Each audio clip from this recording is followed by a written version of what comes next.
Welcome back to Ayush and Akanksha YouTube channel. ಇದು ಇವತ್ತಿನ ನನ್ನ ಮಲ್ಲಿಗೆ ತೋಟ.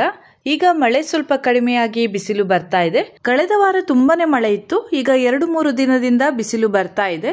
ಈ ರೀತಿಯಾಗಿ ಬಿಸಿಲು ಬಂದರೆ ಗಿಡಗಳಿಗೆ ಯಾವುದೇ ಸಮಸ್ಯೆ ಆಗುವುದಿಲ್ಲ. ಗಿಡದಲ್ಲಿನ ಹೂವಿನ ಒಂದು ಗಾತ್ರನೂ ಕೂಡ ದೊಡ್ಡದಾಗ್ತದೆ. ನಾನು ನನ್ನ ಕಳೆದ ವಿಡಿಯೋದಲ್ಲಿ ತೋರಿಸಿದ್ದೆ, ಗಿಡದಲ್ಲಿನ ಮೊಗ್ಗಿನ ಒಂದು ಗಾತ್ರ ತುಂಬಾ ಚಿಕ್ಕದಾಗಿತ್ತು. ಆದ್ರೆ ಈಗ ಒಳ್ಳೆಯ ರೀತಿಯಲ್ಲಿ ಮೊಗ್ಗು ಆಗ್ತಾ ಇದೆ, ಹಾಗೆ ದೊಡ್ಡದಾಗಿ ಆಗ್ತಾ ಇದೆ. ಈಗ ಇಲ್ಲಿ ಒಳ್ಳೆಯ ಬಿಸಿಲು ಬರ್ತಾ ಇರುವುದರಿಂದ ಹೂವು ಚೆನ್ನಾಗಿ ಬರ್ತಾ ಇದೆ ಅಂತ ಹೇಳಬಹುದು. ಮಳೆಯ ನಡುವೆ ಈ ರೀತಿಯಾಗಿ ಬಿಸಿಲು ಬಂದಾಗ ನಾವು ಅದಕ್ಕೆ ಸರಿಯಾದ ರೀತಿಯಲ್ಲಿ ಸ್ವಲ್ಪ ಆರೈಕೆಯನ್ನ ಮಾಡಬೇಕಾಗ್ತದೆ. ಅಂದ್ರೆ ನಮಗೆ ಕಂಟಿನ್ಯೂಸ್ ಆಗಿ ಮಳೆ ಇರ್ತದೆ, ಮುಂದೆಯೂ ಕೂಡ ಇರ್ತದೆ. ಈಗ ಒಂದು 4-5 ದಿನಗಳ ಕಾಲ ಸ್ವಲ್ಪ ಬಿಸಿಲು ಇದೆ ಅಂತ ಹೇಳಬಹುದು. ಈ ಬಿಸಿಲನ್ನ ನಾವು ಸರಿಯಾಗಿ ಉಪಯೋಗಿಸಿಕೊಳ್ಬೇಕು ಅಂತಾನೆ ಹೇಳಬಹುದು. ಅಂದರೆ ಗಿಡಗಳನ್ನ ಕ್ಲೀನ್ ಮಾಡಿಕೊಳ್ಳುವುದು, ಗಿಡದ ಹತ್ತಿರವೆಲ್ಲ ಕ್ಲೀನ್ ಮಾಡುವುದು, ಹಾಗೆ ಯಾವುದಾದ್ರೂ ಫರ್ಟಿಲೈಸರ್ ಅನ್ನ ಹಾಕ್ಲಿಕ್ಕಿದ್ರೆ ಈ ಸಮಯದಲ್ಲಿ ಹಾಕುವುದು ತುಂಬಾನೇ ಒಳ್ಳೆಯದು ಅಂತಾನೆ ಹೇಳ್ತೇನೆ. ಮಳೆ ಕಂಟಿನ್ಯೂಸ್ ಆಗಿ ಬರ್ತಾ ಇದ್ರೆ ನಾವು ಹಾಕಿದಂತಹ ಮೆಡಿಸಿನ್ ಗಿಡಗಳಿಗೆ ತಾಗುವುದಿಲ್ಲ. ನಾವು ಮೆಡಿಸಿನ್ ಅನ್ನು ಹಾಕಿದ ನಂತರ ಈ ರೀತಿಯಾಗಿ ಬಿಸಿಲು ಇರಬೇಕು. ಆಗ ಮಾತ್ರ ಮೆಡಿಸಿನ್ ಅಥವಾ ಕೀಟನಾಶಕದ ಒಂದು ಪವರ್ ಸರಿಯಾಗಿ ಗಿಡಗಳಿಗೆ ತಾಗ್ತದೆ ಅಂತ ಹೇಳಬಹುದು. ಅದರ ರಿಸಲ್ಟ್ ಅನ್ನು ನಾವು ನೋಡಬಹುದು. ನಾನು 5 ದಿನದ ಹಿಂದೆ ಗಿಡಗಳಿಗೆ ಸ್ಪ್ರೇಯನ್ನ ಮಾಡಿದ್ದೇನೆ. ಸ್ಪ್ರೇ ಮಾಡುವಾಗ ಏನೆಲ್ಲ ಮೆಡಿಸಿನ್ ಅನ್ನು ಹಾಕಿದ್ದೇನೆ ಅಥವಾ ಯಾವೆಲ್ಲ ಕೀಟನಾಶಕವನ್ನು ಹಾಕಿದ್ದೇನೆ ಅಂತ ಇಂದಿನ ಈ ವಿಡಿಯೋದಲ್ಲಿ ನಿಮಗೆ ತೋರಿಸ್ತೇನೆ. ನಾನು ಆವಾಗಲೇ ಹೇಳಿದಂತೆ ಕಳೆದ ವಾರ ತುಂಬಾನೇ ಮಳೆ ಇತ್ತು. ಮಳೆ ನಿಂತ ದಿನವೇ ನಾನು ಗಿಡಗಳಿಗೆ ಸ್ಪ್ರೇಯನ್ನು ಮಾಡಿದ್ದೇನೆ ಅಂತ ಹೇಳಬಹುದು. ಅಂದ್ರೆ ಆ ದಿನ ಬೆಳಗ್ಗೆ ಮಳೆ ಇತ್ತು, ನಂತರ ಸ್ವಲ್ಪ ಬಿಸಿಲು ಬಂತು. ನಾನು ಬಿಸಿಲನ್ನು ನೋಡಿ ಅವತ್ತೇ ನಾನು ಸ್ಪ್ರೇ ಮಾಡಿದ್ದೇನೆ. ಅಂದರೆ ಬಿಸಿಲು ಬಂದ ಕೂಡಲೇ ನಾನು ಸ್ಪ್ರೇಯನ್ನು ಮಾಡಿಲ್ಲ. ಬಿಸಿಲು ಬಂದು ಗಿಡದಲ್ಲಿನ ನೀರಿನ ಅಂಶ ಎಲ್ಲ ಡ್ರೈ ಆದ ನಂತರ ನಾನು ಗಿಡಕ್ಕೆ ಸ್ಪ್ರೇ ಮಾಡಿದ್ದೇನೆ ಅಂತ ಹೇಳಬಹುದು. ಆದರೆ ಸ್ಪ್ರೇ ಮಾಡಿದ ಒಂದು ಅರ್ಧ ಗಂಟೆಯಲ್ಲೇ ಮಳೆ ಬಂತು. ಆದರೂ ಕೂಡ ಸ್ವಲ್ಪ ತಾಗಿರಬಹುದು ಅಂತ ಅನ್ಕೊಳ್ತೇನೆ. ಪುನಃ ನಾನು ಸ್ಪ್ರೇ ಮಾಡಲಿಕ್ಕೆ ಹೋಗಲಿಲ್ಲ. ಯಾಕಂದ್ರೆ ನಾನು ಸ್ಪ್ರೇ ಮಾಡಿದ ಅರ್ಧ ಗಂಟೆಗಳ ಕಾಲ ತುಂಬಾನೇ ಬಿಸಿಲು ಇತ್ತು. ಹಾಗಾಗಿ ಅದೇ ಸಾಕಾಗ್ತದೆ ಅಂತ ಅನ್ಕೊಳ್ತೇನೆ. ಇನ್ನು 15 ದಿನ ಆದ ನಂತರ ಏನಾದರೂ ಸ್ವಲ್ಪ ಬಿಸಿಲು ಬಂದಲ್ಲಿ ನಾನು ಪುನಃ ಸ್ಪ್ರೇ ಮಾಡ್ತೇನೆ. ಯಾಕಂದ್ರೆ ಮಳೆಗಾಲದಲ್ಲಿ ಹುಳಗಳ ಸಮಸ್ಯೆ ತುಂಬಾನೇ ಇರ್ತದೆ. ಹಾಗಾಗಿ ಮಳೆಗಾಲದಲ್ಲಿ 15 ದಿನಕ್ಕೊಮ್ಮೆ ನಾನು ಸ್ಪ್ರೇ ಮಾಡ್ತೇನೆ. ಆದರೆ ಮಳೆಗಾಲ ಅಂತ ಹೇಳಿದಾಗ ಬಿಸಿಲು ಇರುವುದೇ ಕಡಿಮೆ. ಬಿಸಿಲು ಬಂದಾಗ ನಾನು ಸ್ಪ್ರೇ ಮಾಡ್ತೇನೆ. ಅಂದ್ರೆ ಅಟ್ಲೀಸ್ಟ್ 15 ದಿನ ಆದರೂ ಆಗಬೇಕು, ನಂತರ ನಾನು ಸ್ಪ್ರೇ ಮಾಡ್ತೇನೆ ಅಂತ ಹೇಳ್ತಾ ಇದ್ದೇನೆ. ನೋಡಿ, ಗಾಳಿ ಮಳೆಗೆ ಇಲ್ಲೆಲ್ಲ ಸ್ವಲ್ಪ ಕಸ ಎಲ್ಲ ಆಗಿದೆ. ಅದನ್ನೆಲ್ಲ ನಾನು ಕ್ಲೀನ್ ಮಾಡಿಕೊಳ್ಬೇಕು. ಹಾಗೆ ಗಿಡದ ಎಲೆಗಳ ಬಣ್ಣ ನೋಡಿ ಈ ರೀತಿಯಾಗಿದೆ. ಹಾಗೆ ಡಾಟ್ಗಳು ಕೂಡ ಬಂದಿದೆ. ಇದನ್ನ ಯಾಕೆ ತೋರಿಸ್ತಾ ಇದ್ದೇನೆ ಅಂದ್ರೆ ನಿಮ್ಮ ಗಿಡದಲ್ಲೂ ಇದೇ ರೀತಿಯಾಗಿ ಆಗಿರಬಹುದು. ಹಾಗಾಗಿ ನನ್ನ ಗಿಡದಲ್ಲೂ ಕೂಡ ಈ ರೀತಿಯಾಗಿ ಆಗಿದೆ ಅಂತ ನಿಮಗೆ ತೋರಿಸ್ತಾ ಇದ್ದೇನೆ. ಹಾಗೆ ಗಿಡಗಳಲ್ಲಿ ಚೆನ್ನಾಗಿ ಚಿಗುರು ಬಂದಿದೆ. ಹಾಗೆ ಮೊಗ್ಗುಗಳು ಕೂಡ ಆಗಲು ಪ್ರಾರಂಭವಾಗಿದೆ. ಈಗ ಕಂಟಿನ್ಯೂಸ್ ಆಗಿ 2-3 ದಿನದಿಂದ ಒಳ್ಳೆಯ ಒಂದು ಬಿಸಿಲು ಇದೆ.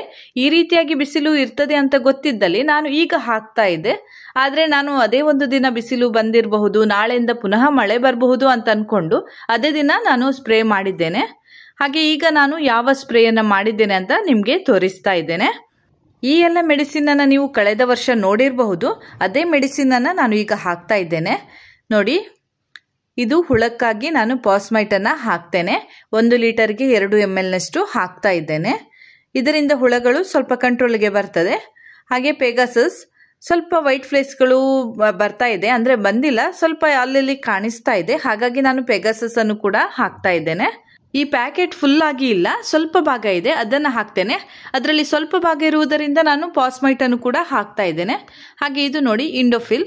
ನಾನು ಇಲ್ಲಿ ಇನ್ನೊಮ್ಮೆ ಹೇಳ್ತೇನೆ, ನೀವು ಯಾವುದೇ ಒಂದು ಈ ರೀತಿಯ ಕೆಮಿಕಲ್ ಅನ್ನ ಮುಟ್ಟುವಾಗ ಗ್ಲೌಸ್ ಅನ್ನ ಹಾಕಿಯೇ ಅದನ್ನ ಮುಟ್ಟಿ. ನೋಡಿ, ಇದು ಇಂಡೋಫಿಲ್. ಇದನ್ನ ನಾನು ಕಳೆದ ವರ್ಷ ಪರ್ಚೇಸ್ ಮಾಡಿದ್ದು. ಇದು 3 ನಾನು ಪರ್ಚೇಸ್ ಮಾಡಿದ್ದು. ಇದೆರಡು ಒಂದೇ. ನಾನು ಒಮ್ಮೆ ಹೋದಾಗ ಒಂದು ಕೊಟ್ಟಿದ್ರು ಫರ್ಟಿಲೈಸರ್ ಶಾಪ್ ನಲ್ಲಿ, ಇನ್ನೊಮ್ಮೆ ಹೋದಾಗ ಇದನ್ನ ಹಾಕಿ ಮಳೆಗಾಲದಲ್ಲಿ ಅಂತ ಕೊಟ್ರು. ನನಗೆ ಅದೇ ಅಂತ ಗೊತ್ತಾಗ್ಲಿಲ್ಲ, ನಾನು ಪುನಃ ಪರ್ಚೇಸ್ ಮಾಡಿ ತಂದಿದ್ದು.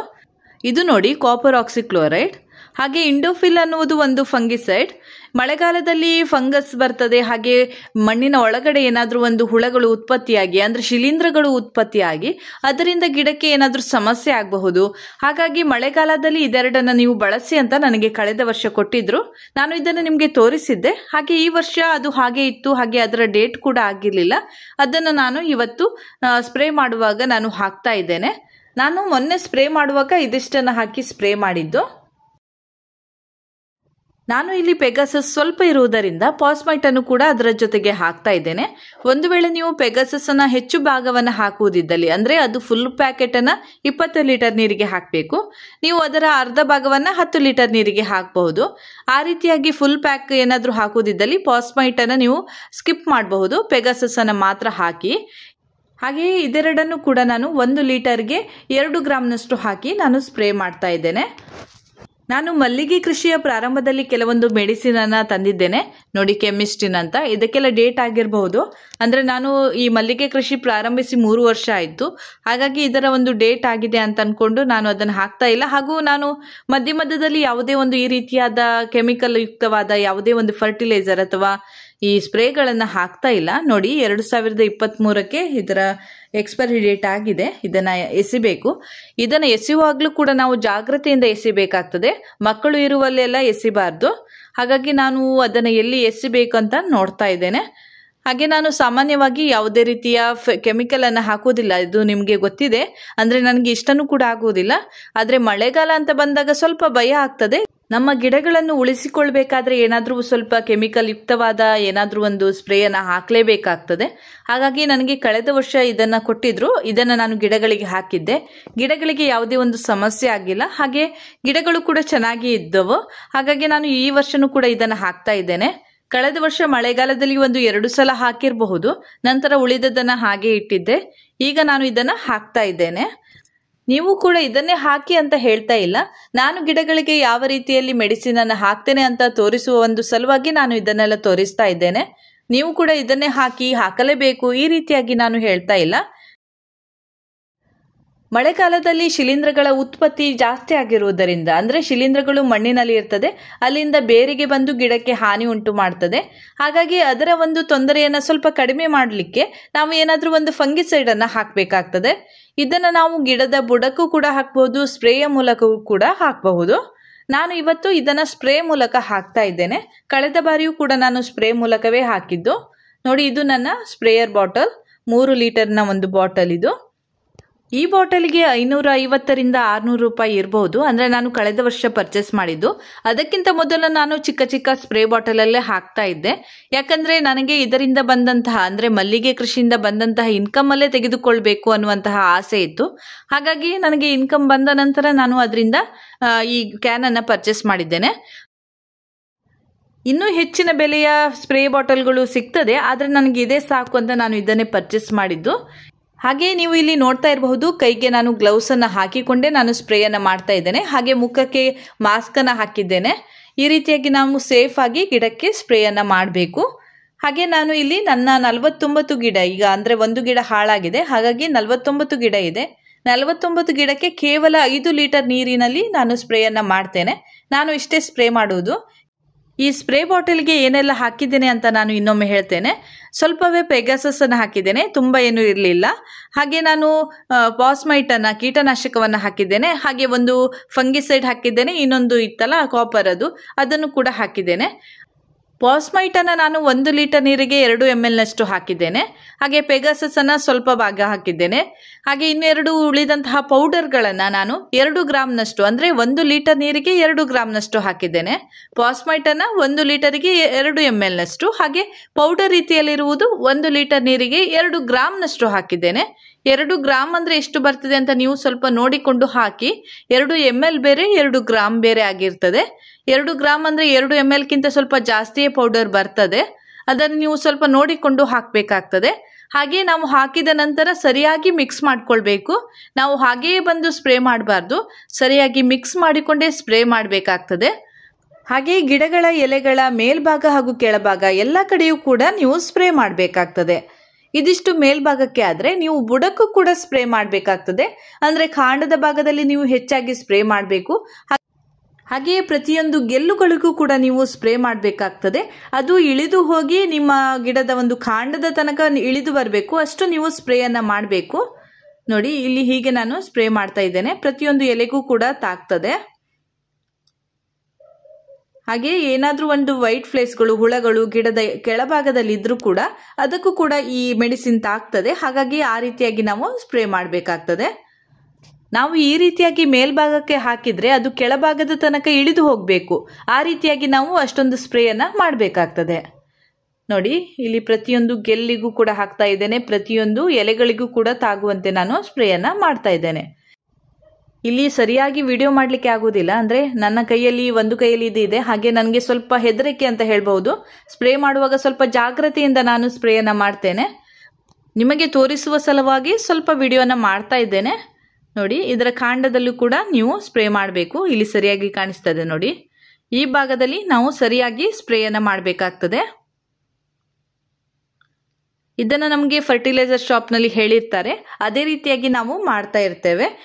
ನೀವು ಕೂಡ ನಿಮ್ಮ ಊರಿನ ಫರ್ಟಿಲೈಸರ್ ಶಾಪ್ನಲ್ಲಿ ಕೇಳಿದಾಗ ಅವರು ಕೂಡ ಸರಿಯಾಗಿ ವಿವರಣೆಯನ್ನು ನೀಡ್ತಾರೆ. ಅದೇ ರೀತಿಯಾಗಿ ಮಾಡಿ. ನಮ್ಮ ಊರಿನಲ್ಲಿ ಸಿಗುವಂತಹ ಫರ್ಟಿಲೈಸರ್ ಅಥವಾ ಮೆಡಿಸಿನ್ ನಿಮ್ಮ ಊರಿನಲ್ಲಿ ಸಿಗದೇ ಇರಬಹುದು. ಆಗ ನೀವು ಟೆನ್ಷನ್ ಮಾಡಿಕೊಳ್ಳುವ ಅಗತ್ಯ ಇಲ್ಲ. ನಿಮ್ಮ ಊರಿನ ಫರ್ಟಿಲೈಸರ್ ಶಾಪ್ನಲ್ಲಿ ಯಾವ ಮೆಡಿಸಿನ್ ಸಿಗ್ತದೆ, ಯಾವ ಫರ್ಟಿಲೈಸರ್ ಸಿಗ್ತದೆ, ಅದನ್ನೇ ಹಾಕಿ ನೀವು ಗಿಡಗಳನ್ನು ಬೆಳೆಸಬಹುದು. ನಾನು ಹಾಕಿದ ಫರ್ಟಿಲೈಸರ್ ಅನ್ನೇ ಹುಡುಕಿಕೊಂಡು ಹೋಗುವ ಅಗತ್ಯ ಇರುವುದಿಲ್ಲ. ಹಾಗೆ ನನಗೆ ತುಂಬ ಕಮೆಂಟ್ಗಳು ಬರ್ತಾ ಇತ್ತು, ನೀವು ಹಾಕಿದಂತಹ ಬಿ ಸ್ಟಾರ್ ನಮ್ಮ ಊರಿನಲ್ಲಿ ಸಿಗುವುದಿಲ್ಲ ಅಂತ ಹೇಳ್ತಾ ಇದ್ರು. ನಿಮ್ಮ ಊರಿನ ಫರ್ಟಿಲೈಸರ್ ಶಾಪ್ನಲ್ಲಿ ಇದೇ ರೀತಿಯ ಒಂದು ಬೇರೆ ಏನಾದರೂ ಫರ್ಟಿಲೈಸರ್ ಸಿಗಬಹುದು, ಅದನ್ನು ಕೂಡ ನೀವು ನಿಮ್ಮ ಗಿಡಗಳಿಗೆ ಹಾಕಿ ಬೆಳೆಸಬಹುದು. ಆದರೆ ನೀವು ಆ ಫರ್ಟಿಲೈಸರ್ ಅನ್ನು ತಂದು ಎಲ್ಲ ಗಿಡಗಳಿಗೆ ಹಾಕಲಿಕ್ಕೆ ಹೋಗಬೇಡಿ. ಒಂದು 2-3 ಗಿಡಗಳಿಗೆ ಹಾಕಿ ನೋಡಿ, ಅದರ ಒಂದು ಬದಲಾವಣೆಯನ್ನು ನೋಡಿ ನೀವು ಉಳಿದ ಗಿಡಗಳಿಗೆ ಹಾಕಬಹುದು. ಅಂದರೆ ಕೆಲವೊಮ್ಮೆ ಗಿಡಗಳಿಗೆ ಸ್ವಲ್ಪ ಎಫೆಕ್ಟ್ ಆಗ್ತದೆ, ಅಂದರೆ ಅದು ಸ್ವಲ್ಪ ಹೀಟ್ ಆಗಿದ್ರೆ ಗಿಡಗಳ ಎಲೆಗಳ ಬಣ್ಣ ಚೇಂಜ್ ಆಗ್ತದೆ, ಈ ರೀತಿಯಾಗಿ ಸ್ವಲ್ಪ ಚೇಂಜಸ್ ಆಗ್ತದೆ. ಆ ರೀತಿಯಾದಾಗ ಆ ಫರ್ಟಿಲೈಸರ್ನ ಹಾಕಲಿಕ್ಕೆ ಹೋಗಬೇಡಿ. ಒಂದು ವೇಳೆ ಆ ಫರ್ಟಿಲೈಸರ್ನ ಒಂದು ರಿಸಲ್ಟ್ ಒಳ್ಳೆಯದಾಗಿದ್ದಲ್ಲಿ, ಅಂದರೆ ಗಿಡಗಳು ಚೆನ್ನಾಗಿ ಚಿಗುರು ಬರ್ತಾ ಇದ್ದಲ್ಲಿ, ನೀವು ಅದೇ ಫರ್ಟಿಲೈಸರನ್ನು ಉಳಿದ ಗಿಡಗಳಿಗೂ ಕೂಡ ಹಾಕಬಹುದು. ಇದನ್ನು ನೀವು ನೋಡಿರಬಹುದು, ನಾನು ಸ್ಟಾರ್ಟಿಂಗಲ್ಲಿ ಇದೇ ಫರ್ಟಿಲೈಸರನ್ನು ಹಾಕ್ತಾ ಇದ್ದೆ, ಬಾಸ್ ಅಂತ, ಬಯೋ ಆರ್ಗ್ಯಾನಿಕ್ ಗ್ರ್ಯಾನ್ಯೂಲ್ಸ್ ಅಂತ. ಇದು ಕೂಡ ಕಾಳು ಕಾಳು ರೀತಿಯಲ್ಲೇ ಇತ್ತು. ಈ ರೀತಿಯಾದ ಬೇರೆ ಬೇರೆ ರೀತಿಯ ಒಂದು ಫರ್ಟಿಲೈಸರ್ ಸಿಗ್ತದೆ. ಕಾಳು ಕಾಳು ರೀತಿಯಾಗಿರುವ ಒಂದು ಫರ್ಟಿಲೈಸರನ್ನು ನೀವು ಮಳೆಗಾಲದಲ್ಲಿ ಹಾಕಬೇಕಾಗ್ತದೆ. ನೋಡಿ, ಇದಕ್ಕೆ ಸ್ವಲ್ಪ ರೇಟ್ ಜಾಸ್ತಿ ಇರ್ತದೆ. 1 kgಗೆ 181 ರೂಪಾಯಿ ಅಂತ ಇದೆ ನೋಡಿ. ಹೀಗೆ ಸ್ವಲ್ಪ ರೇಟ್ ಹೆಚ್ಚು ಕಡಿಮೆ ಇರಬಹುದು, ಆದರೆ ಇದು ಕೂಡ ಆಗ್ತದೆ. ನೀವು ಬಿ ಸ್ಟಾರನ್ನೇ ಹುಡುಕಿಕೊಂಡು ಹೋಗ್ಬೇಕಂತ ಇಲ್ಲ. ಹೀಗೆ ಕಾಳು ಕಾಳು ರೀತಿಯಲ್ಲಿರುವ ಯಾವುದೇ ಒಂದು ಫರ್ಟಿಲೈಸರನ್ನು ನೀವು ಮಳೆಗಾಲದಲ್ಲಿ ಗಿಡಗಳಿಗೆ ಹಾಕಬಹುದು. ಇಂದಿನ ವಿಡಿಯೋದಲ್ಲಿ ಮಳೆಗಾಲದಲ್ಲಿ ನನ್ನ ಗಿಡಗಳಿಗೆ ಯಾವೆಲ್ಲ ಕೀಟನಾಶಕವನ್ನು ಹಾಕ್ತೇನೆ, ಯಾವೆಲ್ಲ ಮೆಡಿಸಿನ್ ಅನ್ನು ಹಾಕ್ತೇನೆ ಅಂತ ನಿಮ್ಮ ಜೊತೆ ಶೇರ್ ಮಾಡ್ಕೊಂಡಿದ್ದೇನೆ. ನಾನು ಇಲ್ಲಿಯವರೆಗೆ ನನ್ನ ಮಲ್ಲಿಗೆ ಗಿಡಗಳಿಗೆ ಏನೆಲ್ಲ ಆರೈಕೆ ಮಾಡ್ತೇನೆ, ಯಾವೆಲ್ಲ ಮೆಡಿಸಿನ್ ಅನ್ನು ಹಾಕ್ತೇನೆ ಅನ್ನುವಂತಹ ಪ್ರತಿಯೊಂದು ವಿಷಯವನ್ನು ಕೂಡ ನಾನು ನಿಮ್ಮ ಜೊತೆ ಶೇರ್ ಮಾಡ್ಕೊಳ್ತಾ ಬಂದಿದ್ದೇನೆ. ಹಾಗಾಗಿ ಇಂದಿನ ಈ ವಿಡಿಯೋದಲ್ಲೂ ಕೂಡ ಮಳೆಗಾಲದಲ್ಲಿ ನಾನು ನನ್ನ ಗಿಡಗಳಿಗೆ ಯಾವ ರೀತಿಯಲ್ಲಿ ಆರೈಕೆ ಮಾಡ್ತಾ ಇದ್ದೇನೆ ಅಂತ ನಿಮಗೆ ತೋರಿಸ್ತಾ ಇದ್ದೇನೆ. ಇಲ್ಲಿಗೆ ಇಂದಿನ ಈ ವಿಡಿಯೋವನ್ನು ಮುಗಿಸ್ತಾ ಇದ್ದೇನೆ. ಮುಂದಿನ ವಿಡಿಯೋದೊಂದಿಗೆ ಮತ್ತೆ ಭೇಟಿ ಆಗ್ತೇನೆ. ನನ್ನ ಈ ವಿಡಿಯೋ ಇಷ್ಟ ಆದರೆ ಲೈಕ್ ಮಾಡಿ, ಶೇರ್ ಮಾಡಿ, ಹಾಗೆ ಸಬ್ಸ್ಕ್ರೈಬ್ ಮಾಡೋದನ್ನು ಮರಿಬೇಡಿ.